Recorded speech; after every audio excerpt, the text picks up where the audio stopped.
Praise the Lord, जय मसीह की। एक बार फिर मैं आप सबका स्वागत करती हूँ हमारे साथ जुड़ने के लिए। आज हम परमेश्वर का वचन देखेंगे जो है प्रकाशित वाक्य उसका 3 अध्याय। वहाँ हम 7वें वचन से देखते हैं कि फिलदिफिया की एक कलीसिया है जिसके लिए परमेश्वर के दूत का संदेश लिखा गया है। और पूरे उस 7वें अध्याय में अगर हम पढ़ें तो वहाँ लिखा है, परमेश्वर कहते हैं कि जो पवित्र और सत्य है, जो दाऊद की कुंजी रखता है, जिसके खोले हुए को कोई बंद नहीं कर सकता और बंद किए हुए को कोई खोल नहीं सकता, वह यह कहता है। वो उस कलीसिया के बारे में कुछ बातें कह रहे हैं, उन्हें बता रहे हैं कि तुम्हारे अंदर क्या क्या खूबियां हैं। अगर हम सारा पढ़ें, 8वां वचन, 9वां वचन, 10वां वचन पढ़ें तो उनकी खूबियों के बारे में कहा गया है। और 10वें वचन में उनकी एक खासियत बताई गई है उस कलीसिया की, और वो खासियत है, तूने मेरे धीरज के वचन को थामा है। परमेश्वर इस कलीसिया के लिए कह रहे हैं कि तूने मेरे धीरज को वचन को थामा है, इसलिए मैं भी तुझे परीक्षा के समय बचा रखूंगा जो पृथ्वी पर रहने वालों के परखने के लिए सारे संसार पर आने वाला है। एक खूबी उस कलीसिया की बताई गई है कि तुमने मेरे धीरज के वचन को थाम रखा है। बहुत से वचन हम कई बार सुनते हैं और उस वचनों को हम किन वचनों को हम थाम लेते हैं और कई वचनों को हम यूं ही जाने देते हैं। चंगाई के वचन हम थाम लेते हैं, आशीष के वचन हम थाम लेते हैं, बरकत और बहुतायत के वचन हम थाम लेते हैं। पर इस कलीसिया के लिए परमेश्वर कह रहे हैं कि तूने धीरज के वचन को थामा है। धीरज क्या है?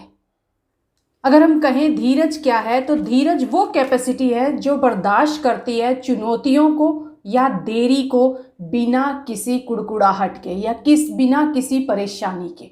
वो धीरज है। अगर हम इब्रानियों 10:36 में देखें तो वहां लिखा है, क्योंकि तुम्हें धीरज धरना आवश्यक है ताकि परमेश्वर की इच्छा को पूरी करके तुम प्रतिज्ञा का फल पाओ। परमेश्वर का वचन कह रहा है तुम्हें धीरज धरना आवश्यक है। आज हम प्रार्थना करते हैं, हम विश्वास डालते हैं, उसमें सब कुछ करते हैं, लेकिन कई बार हम उस प्रार्थना में धीरज नहीं धर पाते, हम धीरज नहीं रख पाते और हम हार जाते हैं। हमारी जब प्रार्थनाओं के उत्तर में देरी होती है हम गिव अप कर देते हैं।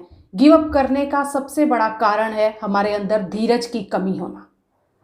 क्योंकि धीरज की कमी है इसलिए हम उन प्रार्थनाओं से गिव अप कर जाते हैं। जो रिक्वेस्ट हम प्रभु के सामने लेकर आते हैं वहां से हम हार जाते हैं, वहां यह हियाव छोड़ देते हैं, क्योंकि धीरज की कमी है। और परमेश्वर का वचन कह रहा है, अगर हम लूका 21:19 में देखें तो वहां लिखा है, अपने धीरज से तुम अपने प्राणों को बचाए रखोगे। अपने धीरज से तुम अपने प्राणों को बचाए रखोगे। और धीरज है अपने आप को परमेश्वर के समय में सरेंडर कर देना, उसके समय में सरेंडर कर देना। हम समय के अंदर रहते हैं, हमारा खुदा समय के बाहर रहता है। सभोपदेशक 3:11 में लिखा है, उसने सब कुछ ऐसा बनाया है कि अपने अपने समय पर वे सुंदर होते हैं। पवित्र शास्त्र में बहुत से उदाहरण हमें देखने को मिलते हैं जहां प्रभु यीशु मसीह कहते हैं, मेरा समय अभी नहीं आया। काना की शादी में जब दाखरस घट जाता है, उनकी माँ उनसे जाकर कहती है कि दाखरस कम पड़ गया है। यीशु मसीह अपनी माँ से कहते हैं, अभी मेरा समय नहीं आया। जब परमेश्वर का समय नहीं आया, यानी हम एक वेटिंग रूम के अंदर बैठे हुए हैं, हम इंतज़ार कर रहे हैं कि कब हमारा समय आएगा। हम सब ने लाइफ में कभी ना कभी उस वेटिंग रूम का अनुभव किया होगा।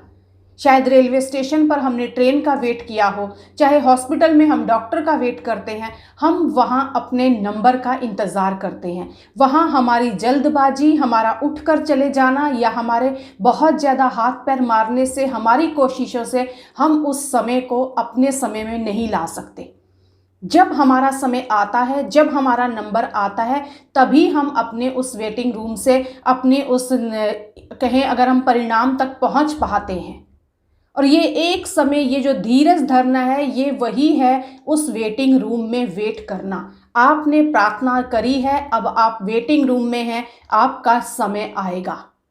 परमेश्वर अपने समय पर आपकी प्रार्थना का उत्तर देगा, लेकिन हम चाहते हैं परमेश्वर हमारे समय पर हमारी प्रार्थना का उत्तर दे, जबकि परमेश्वर चाहता है कि तुम मेरे समय के अनुसार अपने उत्तर को ग्रहण करने के लिए तैयार रहो।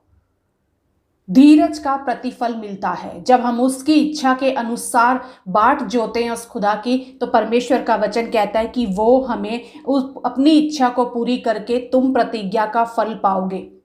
जब हम धीरज धरते हैं, हम परमेश्वर की इच्छा को पूरी करते हैं और उस प्रतिज्ञा का फल पाते हैं जो खुदा ने हमसे की है।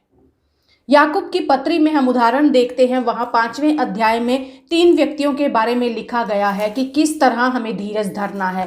पहला उदाहरण वहां दिया गया है किसान का, दूसरा उदाहरण दिया गया है भविष्यवक्ताओं का। अगर हम 7वें वचन से पढ़ें 5वें अध्याय के, तो वहां लिखा है, देखो किसान पृथ्वी की बहुमूल्य फसल की आशा रखता हुआ प्रथम और अंतिम वर्षा तक धीरज धरता है। बहुत सी ऐसी चीज़ें होती हैं, बहुत सी ऐसी बातें होती हैं जो किसान के कंट्रोल में नहीं होती, लेकिन किसान बीज बोता है और वो आशा धरता है। किसकी? फसल की आशा रखता है, प्रथम और अंतिम वर्षा तक धीरज धरता है। उसे नहीं पता क्या हो रहा है, उसे नहीं पता मौसम कब अपना रुख बदलेगा, ये जो सारा वातावरण है, ये सिचुएशन है, कब अनकंट्रोल हो जाए, लेकिन वो धीरज धरता है। मैंने बीज बोया है, मैं अपनी फसल की कटनी काटूंगा। इसी तरह परमेश्वर चाहते हैं, जब हम प्रार्थना करते हैं, हम एक बीज बो देते हैं। अब हमारे बीच में हमारे उत्तर को आने में कितनी बार सिचुएशन अनकंट्रोल हो, तो भी हमें धीरज धरना है कि वो फसल की कटनी हम काटेंगे। परमेश्वर का वचन सिखा रहा है कि किसान सारी बातों को कंट्रोल नहीं कर सकता, लेकिन उसके बावजूद वो धीरज धरता है और वो अपने परिश्रम को करता रहता है, मैं फसल काटूंगा। दूसरा उदाहरण अगर हम देखें तो वहां लिखा है, हे भाइयों एक दूसरे पर दोष ना लगाओ ताकि तुम दोषी ना ठहरो। देखो हाकिम द्वार पर खड़ा है। हे भाइयों, जिन भविष्यवक्ताओं ने प्रभु के नाम से बातें की, उनको दुख उठाने और धीरज धरने का एक आदर्श समझो। कलेशों में धीरज धरो। भविष्यवक्ताओं के जीवनों में अगर हम पढ़ें पवित्र शास्त्र का पुराना नियम, तो वहां हम पढ़ते हैं किस तरह भविष्यवक्ताओं के जीवन में कलेश आए, लेकिन उन्होंने धीरज धरा। कलेशों में धीरज धरो, बुरी परिस्थितियों में, अनकंट्रोल सिचुएशंस में हम धीरज धरें। और अगर अगला वचन हम पढ़ें तो वहां लिखा हुआ है, देखो हम धीरज धरने वालों को धन्य कहते हैं। तुमने अय्यूब के धीरज के विषय में तो सुना ही है, और प्रभु की ओर से जो उसका प्रतिफल हुआ उसे भी जान लिया है। अय्यूब ने धीरज धरा, सब कुछ खो दिया तो भी धीरज धरा, और उसका प्रतिफल भी तुम जानते हो। परमेश्वर कह रहा है कि जब तुम्हारी प्रार्थनाओं का उत्तर ना आए, जब तुम्हारी प्रार्थनाओं के उत्तर में देरी हो, तो उसका मतलब ये नहीं कि ये अंत है, पर परमेश्वर का वचन यहाँ कह रहा है, अय्यूब के जीवन से सीखो और उससे जान लो कि कैसे उसने प्रतिफल पाया। धीरज प्रतिफल को लेकर आता है। जब आप धीरज धरेंगे, आपके जीवन में प्रतिफल को भी आप पाएंगे। पर हमें क्या करना है? किसान की तरह चुपचाप उस यहोवा की बाट जोनी है, चुपचाप उस फसल की कटनी का इंतजार करना है। विलाप गीत 3:26 में लिखा है, यहोवा से उद्धार पाने की आशा रखकर चुपचाप रहना भला है। और भजन संहिता 130:5 में लिखा है, मैं यहोवा की बाट जोता हूँ, मैं जी से उसकी बाट जोता हूँ, मेरी आशा उसके वचन पर है। शांत होकर, चुपचाप होकर धीरज धरें, परमेश्वर की प्रार्थना का उत्तर आपके जीवन में आएगा। नंबर 2, हियाव के साथ उसके वचन के ऊपर अपनी आशा रखें, कॉन्फिडेंट रहें उसके वचनों पर। जो उसने कहा है वो हमारे जीवन में करेगा, और बिना किसी बात की चिंता किए हुए आप धीरज धरें कि वो मेरा परमेश्वर मुझे उत्तर देने की सामर्थ्य रखता है। चुपचाप हियाव के साथ, और परमेश्वर का वचन कहता है उसके वचन पर आशा रखकर, उसके वचन से तालमेल रखकर आप धीरज धरें, वो आपके जीवन में कार्य करने की सामर्थ्य रखता है। और परमेश्वर का वचन ही अगर हम देखें तो वो मत्ती की पुस्तक में लिखा हुआ है, जो अंत तक धीरज धरे रहेगा उसी का उद्धार होगा, उसी का उद्धार होगा। बहुत से वचन आपने अपने जीवन में थामे होंगे। आज खुदा कहता है इस कलीसिया के समान धीरज का वचन आप थाम लो, और उस परीक्षा के समय में वो आपको बचाए रखेगा। मैं विश्वास करती हूँ आज इस वचन के द्वारा आप ये जान पाएंगे कि धीरज धरना, उसका प्रतिफल मेरे जीवन में आएगा, और मुझे उस धीरज धरने में चुपचाप रहना है, हियाव रखना है, और सिर्फ उसके वचन के साथ तालमेल रखना है। उसके वचन को आप थाम लें, धीरज के वचन को, प्रतिफल आपका होगा। उसकी प्रतिज्ञा के अनुसार आप उस प्रतिफल को अपने जीवन में पाएंगे। आमेन, आमेन।